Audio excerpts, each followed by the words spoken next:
성도 여러분 안녕하셨습니까? 네, 행복한 안식일입니다.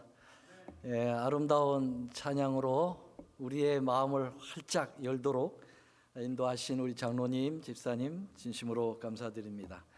저는 세리토스 교회를 가리켜서 사돈 교회다 그렇게 얘기합니다. 왜냐하면 우리 담임 목사님이신 김희상 목사님께서 저의 사돈이 되시기 때문에 그렇죠. 지금 이게 안 나오나요?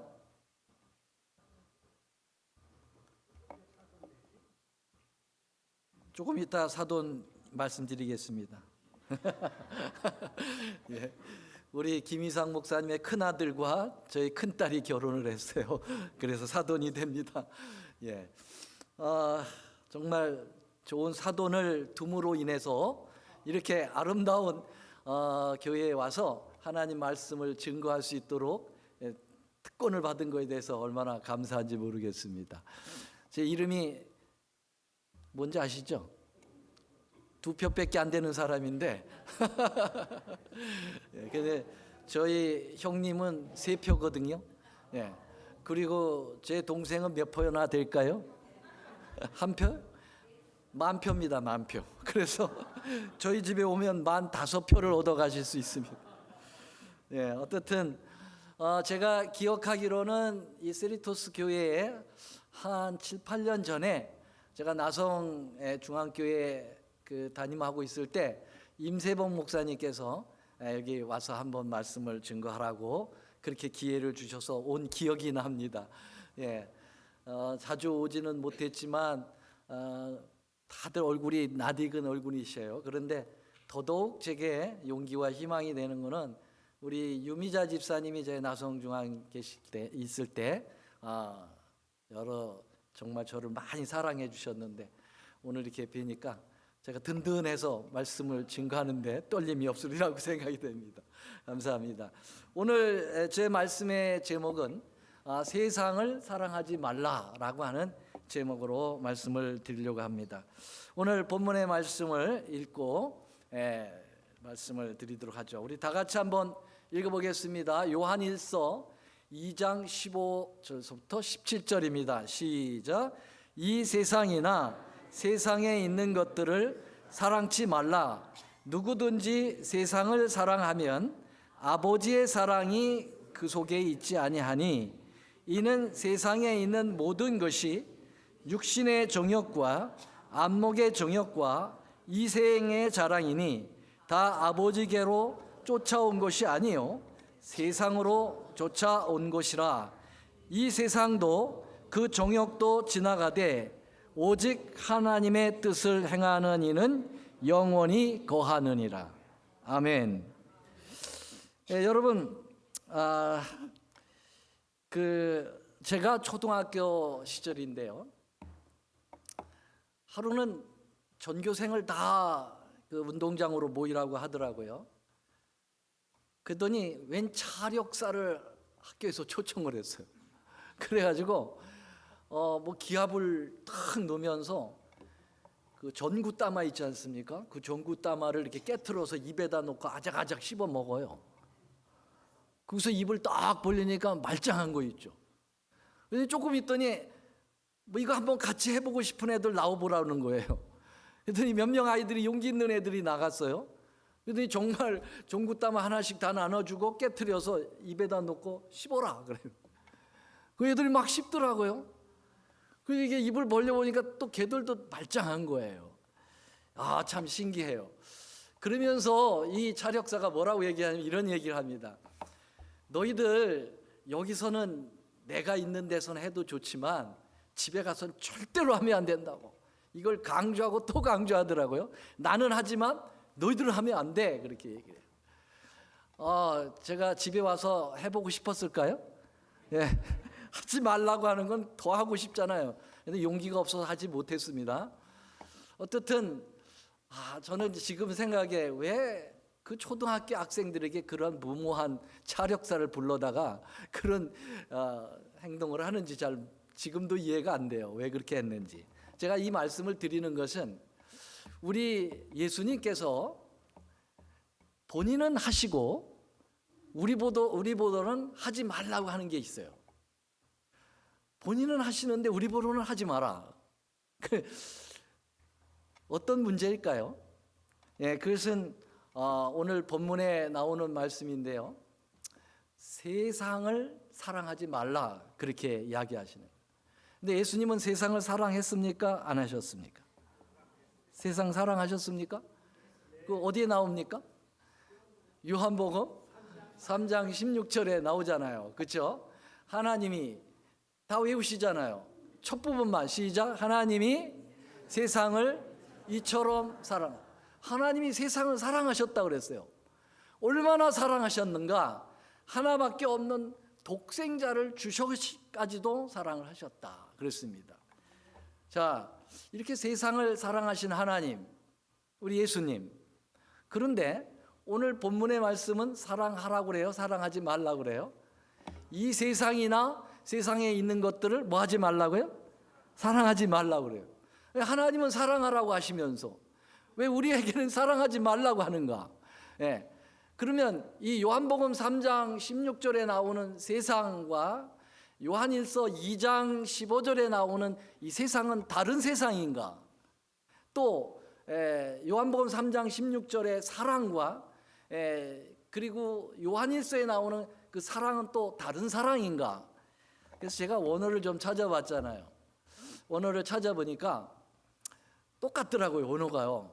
제가 여러분 잘 보이지 않겠지만은 그냥 제가 설명하는 것 들으시면 되겠습니다. 여기 보면 요한복음 3장 16절 여러분들이 앉으신 것은 왼쪽이죠. 왼쪽에 보면은 여기 보면은 God so loved the world 이렇게 얘기하는데 여기 love라고 하는 게 나오는데 아가파오 이렇게 돼 있어요. 이거 아가페의 이제 동사 아가파오 그렇게 나와 있어요. 그리고 세상이라고 하는 world의 이 말은 뭐라고 되어 있냐면 코스모스 그렇게 돼 있어요. 여러분 코스모스는 꽃 이름 생각이 나시나요? 예. 근데 꽃 이름이기도 하지만 사실 그거는 우주라고 하는 엄청난 그러한 이 세상을 얘기합니다. 보편적인 그런 뜻이 담겨져 있는 거죠. 유니버설적인 것이죠. 예. 그래서 하나님께서 이러한 사랑을 하셨다는 거예요. 이 세상을 사랑하셨다는 거예요. 근데 여기 요한일서 2장 15절에 있는 말씀을 보면은요. 여기도 love not the world 사랑하지 마라. 뭐를요? 세상을. 자, 여기 사랑이 나오는데 똑같이 아가파오로 돼 있어요. 그리고 세상이 똑같이 코스모스로 돼 있어요. 이게 도대체 무슨 얘기죠? 이건 이율배반적인 얘기가 아닐까요?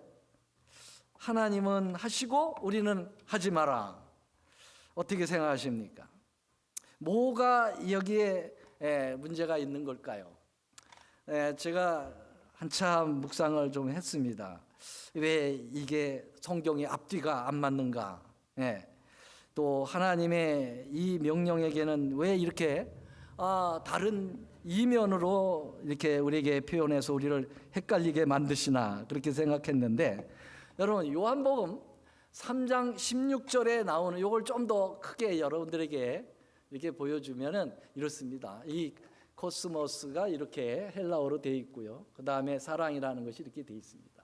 똑같은 그러한 두 성경절에인데도 하나는 하라, 하나는 하지 말라고 말씀하고 있는데요. 자, 제가 정말 머리가 하얘지는 거예요. 아니 이게 도대체 무슨 일일까 했는데요. 깊이 생각해 보니까 요한복음 3장 16절은요. 하나님이 세상을 이처럼 사랑하사 할 때 그 세상은 무엇을 이야기하냐면 사람들을 이야기하는 것입니다. 세상에 사는 사람들을 사랑했다는 거예요. 그걸 어떻게 할 수 있냐면 이는 저를 믿는 자마다 그렇게 얘기했잖아요. 그래서 인간을 사랑하신 하나님의 모습이에요. 코스모스라고 하는 말은 뭐냐면 아까 말씀드린 대로 모두를 얘기하는 거예요. everybody. 그래서 누구든지 이를 저를 믿는 자마다 everybody 누구든지 다 사랑했다는 거예요. 의인만 사랑한 것이 아니라 오히려 죄인을 더 사랑하셨죠. 그래서 우리 주님은 모두를 사랑하시는데 아들 예수님까지 죽이셔서, 예수님은 자기 자신을 십자가에 죽이시면서까지도 우리를 사랑하셨다, 이렇게 이야기하고 있는 것입니다. 자, 그러면 요한일서 2장 15절에 나오는 세상은 무엇을 얘기하는가? 여기 그러니까 이 세상이나 세상에 있는 것들을 뭐 하지 말라고 그랬어요? 사랑하지 마. 여기에 나오는 세상은 사람이 아니라 세상의 것, 세속적인 것을 사랑하지 말라는 것입니다. 예, 세상을 사랑하면 세속적인 것, secular, 이러한 통상적인 것, 일반적인 것, 이런 거, 우리가 즐겨하는 것, 우리가 아주 관심 있어 하는 이러한 세속적인 것, 영적인 것에 반대, 이 세상적인 것은 사랑하지 말라. 그것을 사랑하면 아버지의 사랑이 그 속에 있지 않을 것이다 라고 말씀하셨습니다. 자, 그러면 여러분 이제 문제가 해결이 됐겠죠? 그렇죠? 우리 주님은 사람을 사랑하셔요. 세상의 사람, 속하여 있는 사람을 사랑하십니다. 그러나 세상의 것들을 사랑하지 않으시는 것이 틀림없습니다. 자, 그러면 우리 예수님이 얼마나 세상의 것들을 배격하셨는가를 우리가 좀 살펴보면, 예수님의 그 침례를 받으시고 난 다음에 광야로 가서 40일 동안 금식을 하시고 사단에 의해서 시험을 받으시는 그 장면 속에 우리 예수님께서 세상의 것들을 얼마나 배격하시고 거절하셨는지를 우리에게 분명히 보여주고 있습니다. 여기 예수님이 처음 시험을 받으신 이야기가 나오는데 잘 아시죠? 제일 첫 번째 시험이 뭐였죠? 돌을 떡덩이가 되게 하여 먹어라 라고 하는 유혹이었습니다. 예수님은 그때 며칠을 금식하셨습니까? 40일을 금식한 상황이었죠. 여러분, 이것은 무엇을 의미할까요? 여러분, 예수님은 이 돌이 떡이 되게 한다고 하는 이 것에서 어떻게 세상의 것들을 배격하게 되는 것인가요? 여러분, 이 돌이 떡이 되게 한다는 말은 결국은 뭐라고 해요? 먹어야 일도 하지. 사단이 와서 당신 이 땅에 복음 전하러 오셨죠? 이렇게 굶어서 죽으면 뭐 하겠어요? 먹으셔야지. 일단 먹고 봐야 될 거 아니에요. 그러면서 사단이 유혹을 합니다. 여러분, 뭘 먹으려면 뭐가 있어야 됩니까? 뭘 먹을 걸 사야 되는 돈이 있어야 되죠. 사실 이 유혹은, 예수님의 첫째 유혹은 경제적 시험입니다. 재물의 시험입니다. 우리의 세상의 것들 가운데 가장 묘미 있게 생기고, 그리고 아주 정말 우리가 유혹을 받을 만한 그러한 것이 바로 뭐냐면 돈이에요. 이 경제적인 것이라고요. 육신의 정욕이라고 표현할 수도 있겠습니다만은. 근데 여러분, 예수님은 무소유로 사셨던 분이십니다. 그분은 33년 사시면서 한 가지도 세상의 것들을 남겨놓은 것이 없어요. 가진 것이 없으셨기 때문에 집 한 칸도 없으셨고, 스스로 쓰신 책도 한 권도 없으셨고, 다 모두 빌려 쓰셨습니다. 설교하실 때 타셨던 나귀도, 배도 빌리셨고, 우리가 잘 아는 대로 예루살렘을 입성할 때 나귀 새끼도 빌리셨고, 마지막 만찬할 때 방 한 칸도 빌리셨고, 또 돌아가실 때 묻힌 무덤도 심지어는 빌리셨고, 그래서 예수님은 아무것도 가진 것이 없어요. 그분은 그렇게 이 경제적인 그런 부분에 있어서 정말 등을 드시고 사셨다고 그렇게 볼 수가 있겠습니다. 예수님에 비해서 우리는 너무나도 많이 가지고 있습니다. 너무나도 많은 것을 가지고 살아요. 그러면서도 더 많이 갖고 싶어 하는 그러한 세상의 것들에 대한 욕망이 가득 차 있는 것이 우리입니다. 이건 세상 사람들뿐만 아니라 심지어는 예수님을 믿는 사람들조차도 이 욕망에서 벗어나지를 못하고 있다는 것은 참으로 아쉬운 일이라고 볼 수가 있겠습니다. 그래서 예수님께서 입을 벌리셔서 말씀하셨습니다. 사람이 무엇으로만 살 것이 아니라고요? 떡으로만 살 것이 아니요, 하나님의 입으로 나오는 말씀으로 살 것이다. 예수님은 여우가 굴이 있고 공중에 나는 새도 깃이 있지만은 나는 머리 둘 곳이 없다. 그만큼 그렇게 정말 청백한, 청결하게 사셨습니다. 그래서 사단에게 강력하게 이야기하신, 사람이 떡으로만 살 것이 아니에요, 하나님의 입으로 나오는 모든 말씀으로 살 것이라고 이야기하고 있습니다. 여러분, 이 말씀은 떡 대신 돈을 한번 만들어 봐라 라고 하는 그것으로 이렇게 생각을 하면 더 실감이 될 거예요. 사람이 떡으로만 살 것이 아니요 라고 한 곳에 뭐를 집어넣어 볼까요? 한번. 사람이 돈으로만 살 것이 아니요 하나님의 입으로 나오는 모든 말씀으로 살 것이라. 이렇게 아마 여러분들이 바꿔서 읽으시면 더 실감이 있으실 것입니다. 여러분, 우리는 돈이면 다 된다고 생각하잖아요. 그렇죠? 예수님께서 사단에게 하신 말씀은 세상의 것들이 다 필요 없다라고 하는 말씀이 아니고 세상의 것들을 사랑하지 말라는 거예요. 있는 것을 족한 줄로 알아야 되는데 그것을 넘어서 자꾸 더한 그러한 것을, 세상의 것들을 요구하지 말라는 것입니다.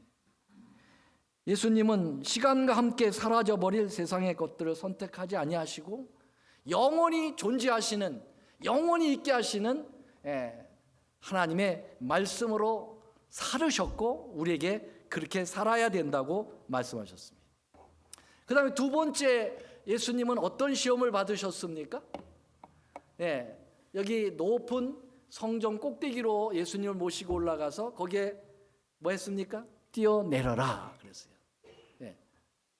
근데 이 시험은 예수님이 기록되었을 때라고 하는 말씀으로 사단의 유혹을 물리치시니까 사단이 자기도 흉내를 내서 기록되었을 때 성경을 인용해서 유혹을 합니다.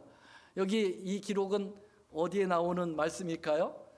시편 91편 11절 12절에 나오는 말씀을 인용해 가지고 뛰어내리면 천사들이 와서 너를 받들어 줄 것이다. 네가 하나님의 아들이라면. 그렇게 유혹을 했죠. 이 말은 다른 말로 뭐냐면 너 한번 내 재능을 자랑해봐, 그런 얘기죠. 이것은 다시 말하면 자기의 어떠한 것을 드러내려고 하는, 이것을 우리는 흔히 이제 명예적인 시험이다. 명예를 갖춘다는 건 뭘까요? 그건 정치를 한다는 얘기입니다. 그래서 이건 정치적 시험의 국면으로 우리가 볼 수가 있겠습니다. 이것이 세상적인 거죠. 여러분, 첫째로는 경제적인 시험에 예수님께서 유혹을 당하셨지만 말씀으로 물리치셨고, 두 번째 세상의 것들 중에 뭐예요? 정치적인 것입니다. 여러분, 이 정치적인 시험은 만만치 않습니다. 여러분, 사람이 돈을 많이 벌고 난 다음에는 뭐 하고 싶을까요? 미국 대통령, 트럼프 대통령 돈 많아요? 돈 많이 벌어 놓으니까 뭐 하고 싶었어요? 정치하고 싶었어요. 여러분, 옛날에 한국의 정주영 회장님 아시죠? 돈 많이 버니까 그 다음에 뭐 하고 싶으셨어요? 이분이 대통령 되고 싶어서 후보에 나왔지 않습니까? 돈이 많으면 그 다음은 명예를, 그 다음에는 정치를 추구하는 것입니다. 그래서 예수님에게 사단도 이 정치적인 국면을 통하여 시험을 걸게 된 것이죠. 예수님은 정치와 상관없이 사셨습니다. 맞습니까? 우리 제7안시 예수 재림교회는 정치에 관여하지 않는 원칙을 갖고 있습니다. 왜 그렇을까요? 예수님의 모본을 따라서인 것입니다. 맞습니까? 네. 자, 그런데 예수님은 얼마든지 정치적으로 정말 왕이 될 요소가 많으셨죠. 예, 그런 기회가 많으셨죠. 본인만 허락만 한다면 그분은 충분히 왕으로 올라설 수가 있었던 것이었는데요. 그때 장면이 어떤 장면이었을까요? 오병이어를 이적을 베푸실 때 그런 장면이 있었죠. 여기 보니까 보리떡 5개로 그리고 물고기 2마리로 5,000명을 먹이시고 남은 게 12강줄이나 되는데 말이죠. 이 사람들이 이 떡을 얻어먹고 그 놀라운 이적을 통해서 베풀어 주시는 예수님의 모습을 보면서 야, 저 예수를 왕으로 삼으면 지금 우리 이 로마로부터의 학종을 우리가 벗어나서 정말 진정한 자유를 얻게 되고 진정한 이 세상에 으뜸 가는 나라가 될 거다라고 하는 생각이 번뜩 든 이유가 뭘까요? 네, 여러분, 그때 당시에 로마가 세계를 지배하고 있었는데 로마와 이제 싸움을 붙는다, 우리가 붙는다, 저분을 왕으로 세워서 붙는다. 그럼 어떻게 될까요? 전쟁을 하다 보면 죽잖아요. 사람이 상관없어요. 예수님이 죽은 자를 살리시니까. 군량미 해결됩니까? 안 됩니까? 해결됩니다. 보리떡 5덩어리만 있으면 5,000명을 먹이시니까 군량미 해결됩니다. 싸우다가 부상당하면 해결됩니까? 네, 어떤 병도 다 고치시니까. 단 예수 한 분, 저분이면 모든가 해결된다. 그러므로 저분을 왕으로 세워야 되겠다라고 하는 것이죠. 자, 이런 분위기가 막 팽배하게 일어나기 시작하는데 여기에 누가 편승합니까? 12제자들이 편승을 합니다. 그래서 떡바구니 옆에 끼고 뭐 할까요? 선거운동하는 것입니다. 한 표 치고 한 표 치고. 이때 가장 선거운동에 열렬히 했던 사람이 누구라고 생각하십니까? 가룟 유다였을 거라고 생각이 돼요. 가룟 유다는 예수를 왕으로 몰아가는 일에 1등 공신으로 일을 했던 사람이었거든요. 여러분, 이 장면이 시대의 소망에 잘 나와 있습니다. 백성들의 소망은 점점 부풀어 올랐다. 떡 먹으면서 이분이야말로 유대를 지상에 낙원, 젖과 꿀이 흐르는 땅으로 만드실 바로 그분이시다. 그는 온갖 소망을 만족시켜 줄 수 있다. 그는 증오하는 로마의 세력을 부술 수 있다. 그는 유다와 예루살렘을 구원할 수 있다. 그래서 예수님이 가지고 계신 그 고상한 자기를 희생하여 이루시는 영원한 하나님의 나라를 깡그리 무시해버리고 세속적인 왕을 세워서 정말 세상적인 정치적인 능력을 가지고 세상을 구원케 하려고 하는 정말 예수님의 가지신 그 고상한 구원의 이념과 완전히 반대되는 일을 지금 하고 있는 사실이죠. 여기에 백성들은 열광적으로 당장 예수를 왕으로 추대하려고 했다고 그랬습니다.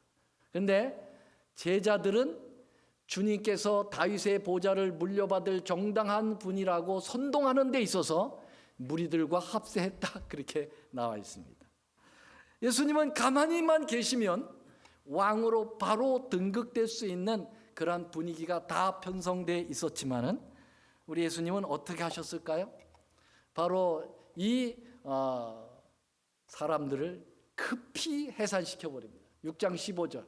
그러므로 예수께서 저희가 와서 자기를 억지로 잡아 임금 삼으려는 줄을 아시고 다시 혼자 산으로 떠나가셨다. 여기에는 그냥 혼자 바로 그 자리를 피하셨다고 나와 있지만은 시대의 소망에 보면 제자들을 급히 배를 태워서 반대 지역으로 보내시고 본인이 산으로 올라가시는 모습을 표현하고 있습니다. 여러분, 예수님은 정치적인 유혹, 세상의 것들 중에서 이 정치적인 것에 대하여 아주 싫어하셨습니다. 거절하셨습니다.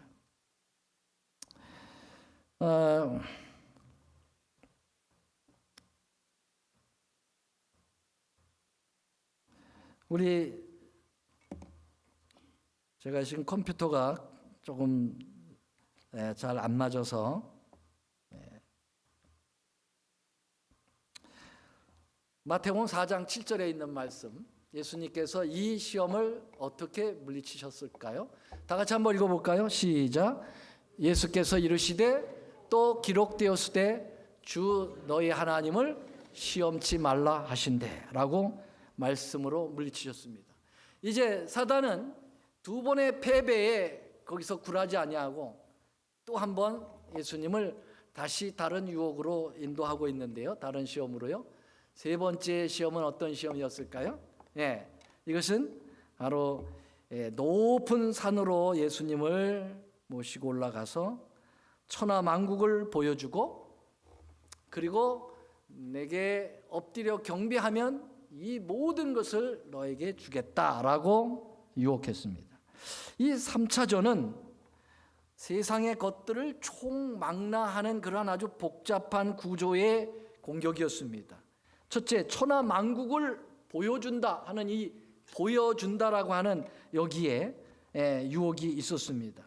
여러분, 세상 만국을 보는 것 정말 실감 나지 않습니까? 우리가 이 세상의 것들, 내 것이 아닌데도 불구하고 세상의 것들을 이렇게 보는 것만 해도 너무나도 재미있는 일들이 많이 있습니다.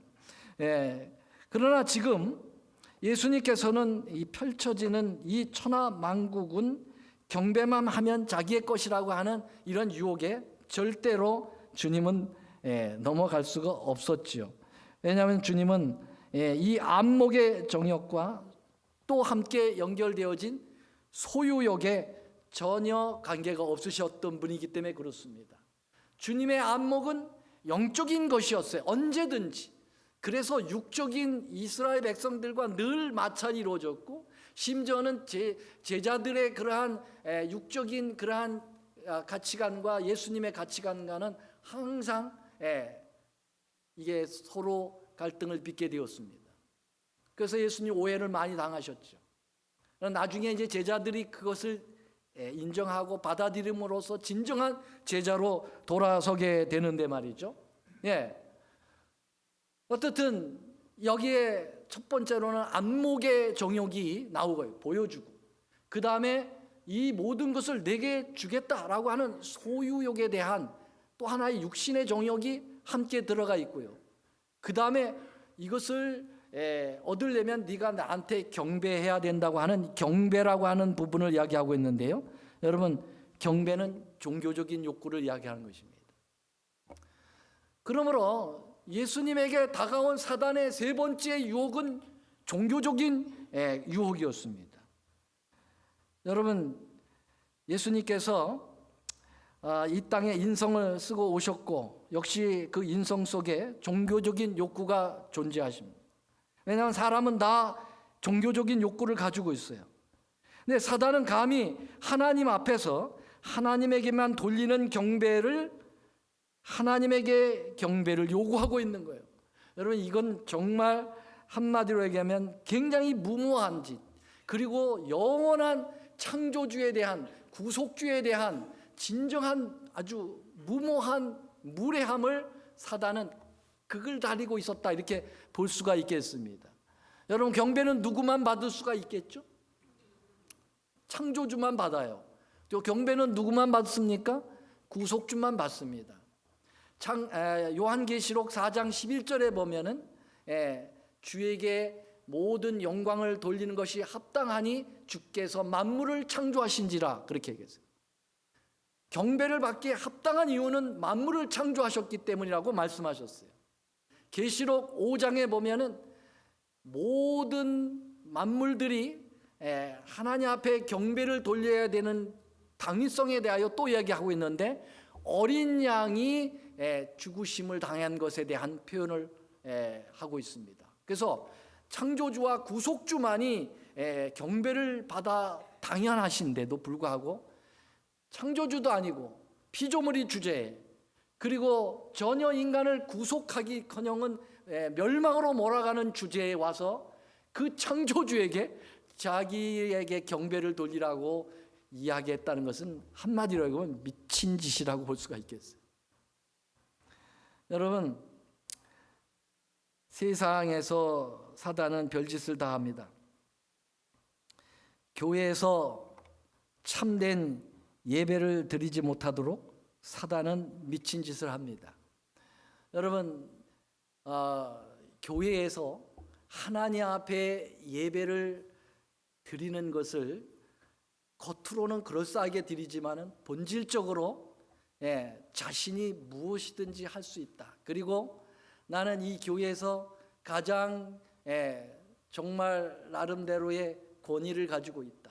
나는 성경적 지식으로 볼 때에도 모든 사람들에게 추앙받아 마땅하다라고 하는 자기의 교만이 가득한 그러한 성도들이 있다고 하면 그것은 사단에 의하여 뭘 요청을 하고 있는 거예요?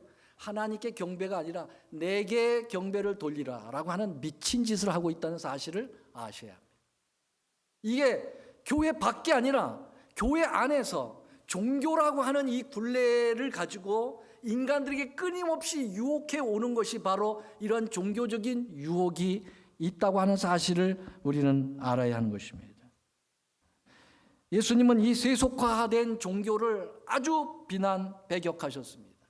바리새인들, 사두개인들, 서기관들, 율법사들, 이 사람들은 신앙이 아니라 종교인들이었어요.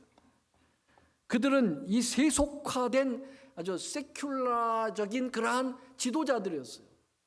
그들은 무엇보다도 누구보다도 율법을 존중했고 정말 하나님을 사랑한다고 입으로는 굉장히 강조했지만은 결국은 자기의 의를 드러내고 자기의 의를 통하여 사람들에게 경배받기를 스스로 원했던 존재들입니다. 여러분, 이것이 바로 우리 교회 안에도 존재할 수 있다는 사실을 기억해야 합니다. 그 일이 당신이 죽음으로 가는 길을 재촉해 된다는 것을 뻔히 아시면서도 세속적인 종교를 주님은 물리치셨습니다. 왜냐하면 예수님은 세상의 것들을 사랑하지 않으시기 때문입니다. 예수님은 사단을 단호히 꾸짖으셨습니다. 뭐라고 꾸짖으셨을까요? 자, 마태복음 4장 10절 다 같이 읽겠습니다. 시작.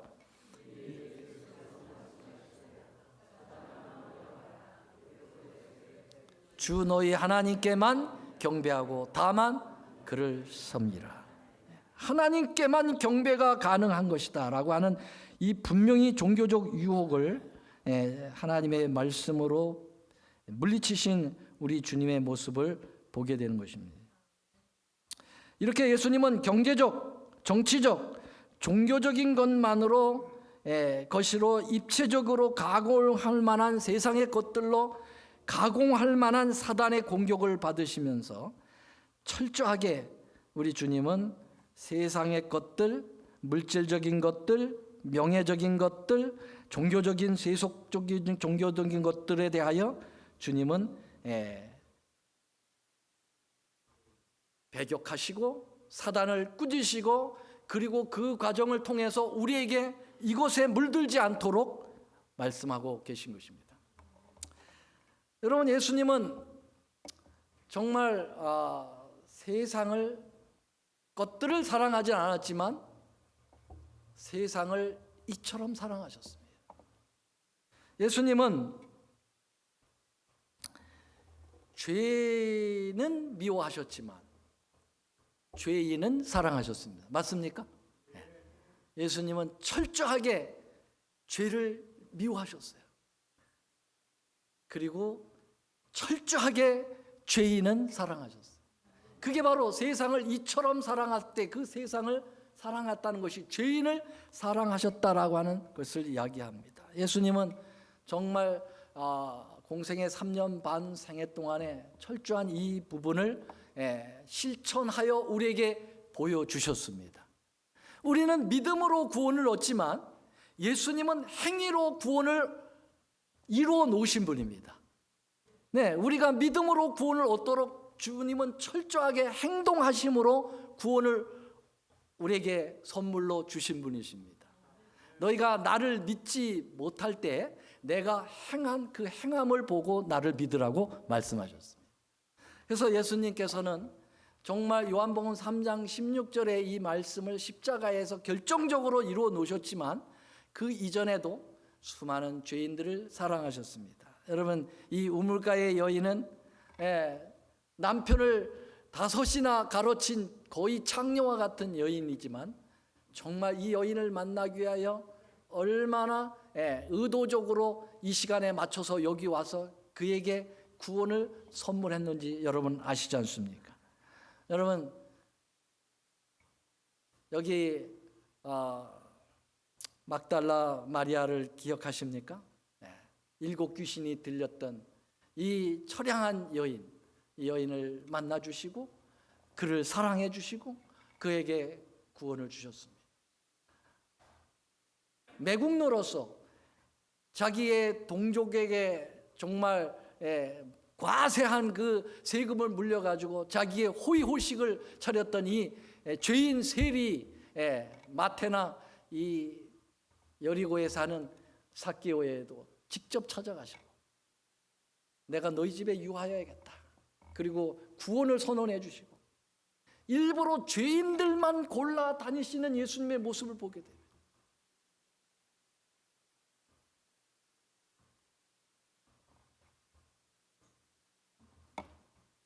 왜 꺼졌죠?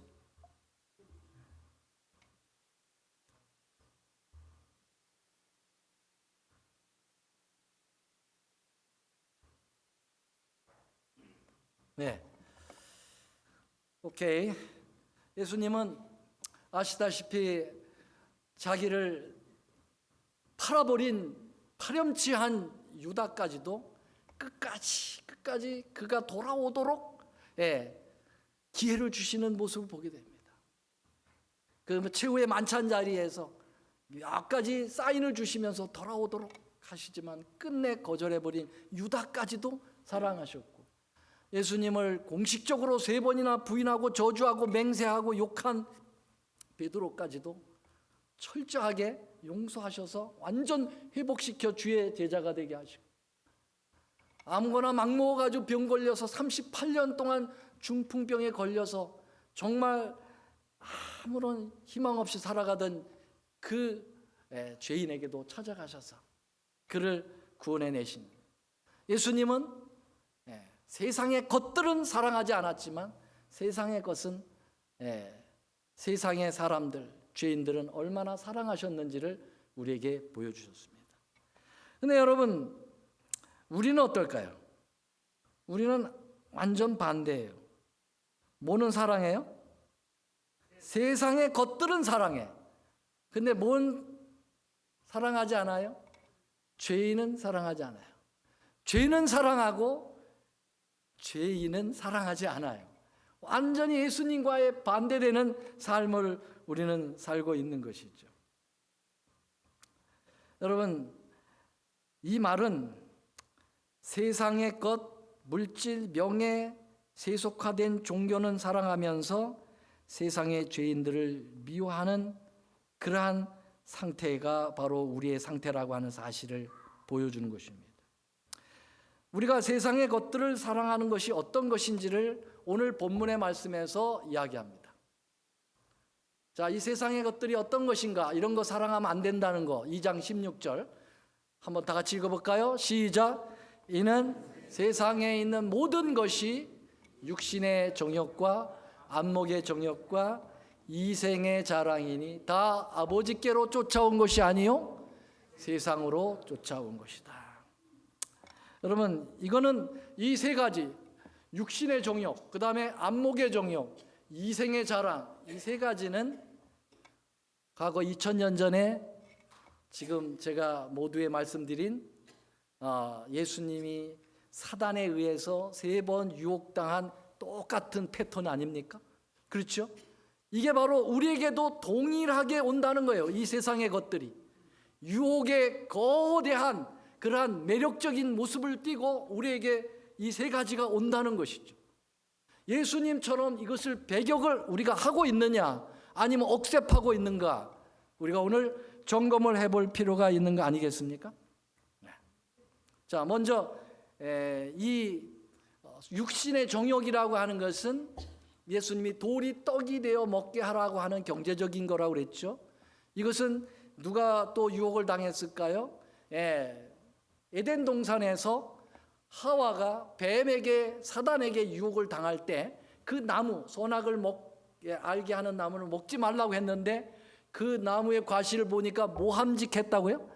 먹음직했다라고 했어요. 이게 육신의 정욕적인 유혹을 그도 당한 것이죠. 거기에 넘어간 것입니다.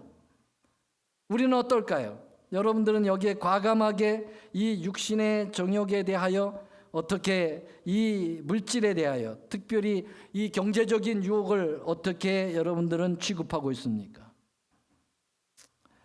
먹고 사는 문제, 이거 정말 중요한 문제 아닙니까? 모든 물고기가 다 어디에 걸려서 나와요? 낚시하면 등짝 걸려서 나옵니까? 지느러미 걸려서 나옵니까? 어디 걸려 나옵니까?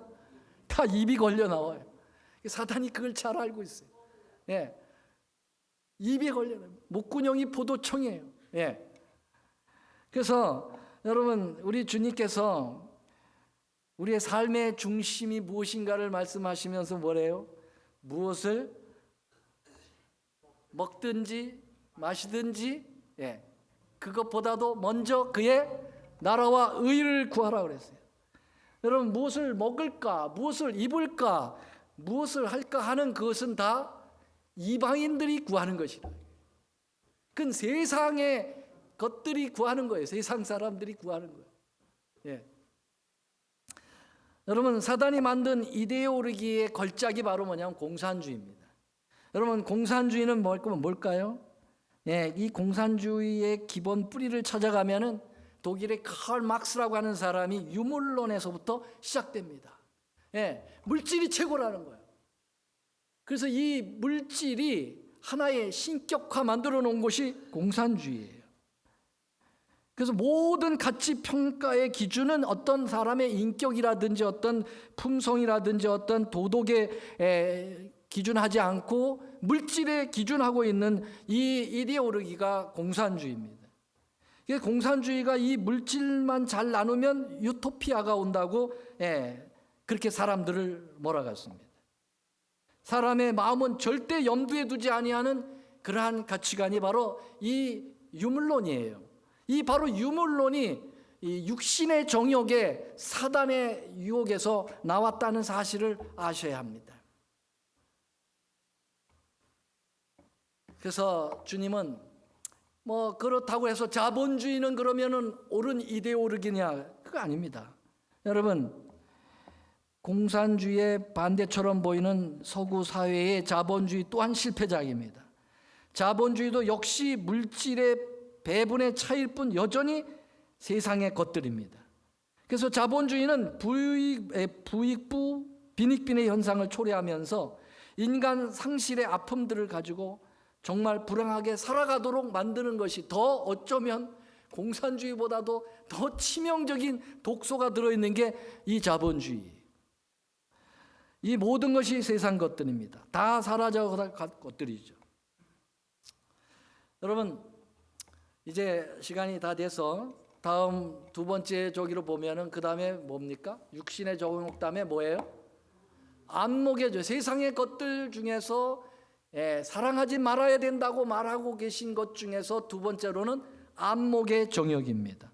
여러분, 안목의 정욕이 뭘까요? 여러분, 이 안목의 정욕은 정말 우리에게 아주 현실적으로 다가오는 것들입니다. 예수님께 천하만국을 보여주며 내게 경배하면 다 주겠다고 하는 천하만국을 보여주는 아주 거대한 유혹이에요. 이것은 아담과 하와에게도 뭐라고 표현됐을까요? 보암직하고 선악과 나무를 따먹을 때 보암직하다라고 하는 것으로 표현하고 있습니다. 그래서 이 사단의 유혹의 그 도전 포맷 구성은 똑같습니다. 예수님에게 찾아왔던 사단이 말이죠. 이 아담과 하와에게 이미 찾아갔고 그리고 오늘 우리에게도 똑같은 패턴으로 다가온다고 하는 사실입니다.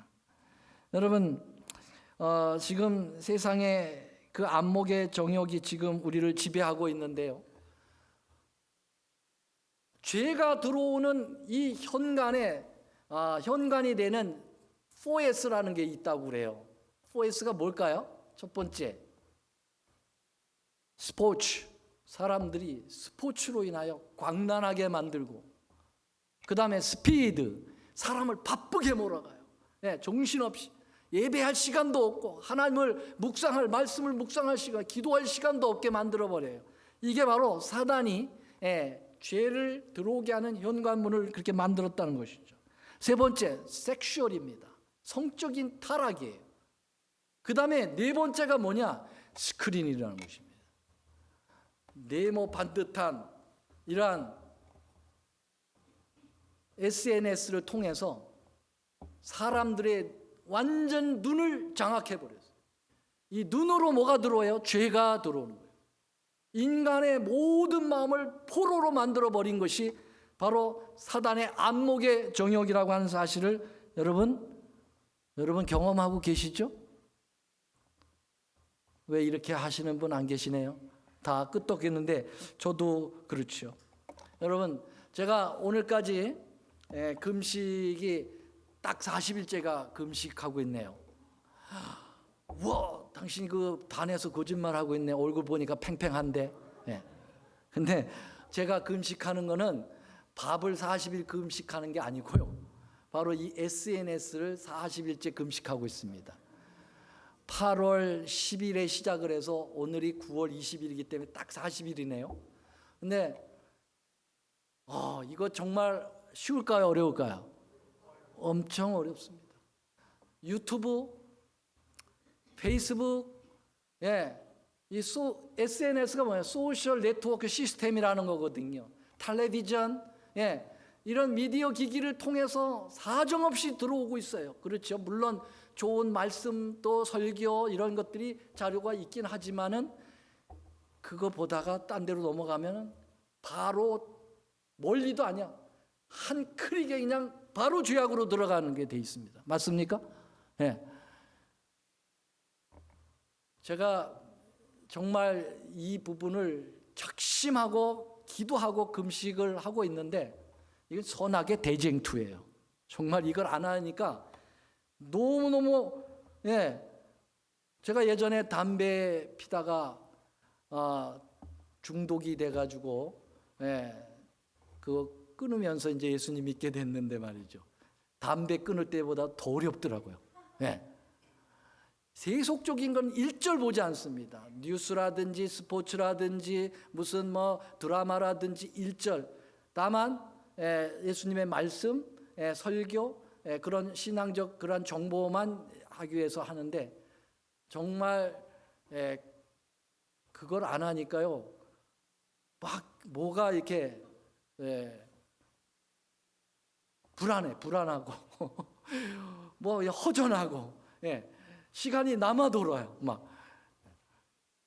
근데 40일째 되니까 이제는 그런 금단 현상이 없어지고 너무너무 좋은 거예요. 정말 마음이 그렇게 개운할 수가 없어요. 이게 안 될 때는 계속 죄책감만 시달리고 말이죠. 정말 기도도 해도 기도가 막히는 것 같은 느낌이 드는데요. 여러분, 이거 금식 한번 해보세요. 정말 여러분들에게 영으로 사느냐 죽느냐 하는 문제. 이게 안목의 정령으로 우리를 도전해오고 있는 사단의 모습입니다.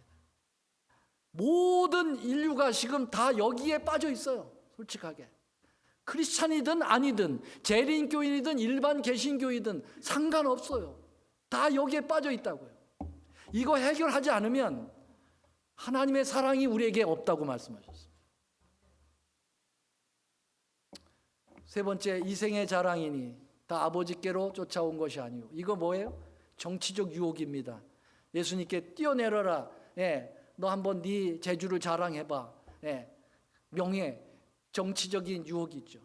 이게 사단에게는 하와에게는 어떻게 유혹했습니까? 지혜롭게 할 만큼 탐스럽게도 보여 유혹이죠. 똑같은 패턴이 이렇게 3번 반복해서 오고 있는 거죠. 예수님은 세 천사의 기별, 삼중 기별을 증거하고 있잖아요. 사단도 이렇게 3번 반복해서 흉내를 내요. 우리에게 아주 삼중적 유혹을 해온다고 하는 사실을 알아야 합니다. 우리는 다 사라질 자기의 힘을 구축하기 위해 너무나 신경을 많이 씁니다. 그것이 자기가 살아남는 유일한 힘인 줄 알아요. 심지어 교회에서도 성도들이 정치를 하고 하나님께 경배 돌리는 것이 아니라 자기에게 경배를 돌리게 하고 하나님의 말씀과 기도와 성령의 능력으로 힘을 구축하는 데 있어서 순수한 하나님의 말씀 대신 자기의 이론과 간절한 기도 대신 자기의 자랑하는 큰 목소리로 성령의 능력 대신 직분과 교회에 헌신한 자기의 행위를 내세워 기득권의 세력을 구축하는 것이 바로 우리의 모습이 아닌가요? 이런 것은 교회만에 존재하는 세상 것들입니다. 이런 것을 사랑하면 죽습니다. 잠시 사람의 눈을 속일 뿐입니다. 다 사라져가고 난 다음에 철저한 자기 공허 속에 마지막은 빠지게 만들고 인간을 완전 무력하게 만드는 이러한 세상의 것들을 사랑하지 않게 되기를 바랍니다. 예수님처럼 여러분 사랑할 것을 사랑하세요. 그것은 죄인을 사랑하는 것입니다. 나를 향하여 욕하는 사람을 향하여 사랑할 줄 알아야 되는 것입니다. 이게 진정한 크리스찬입니다. 말씀 마치겠습니다.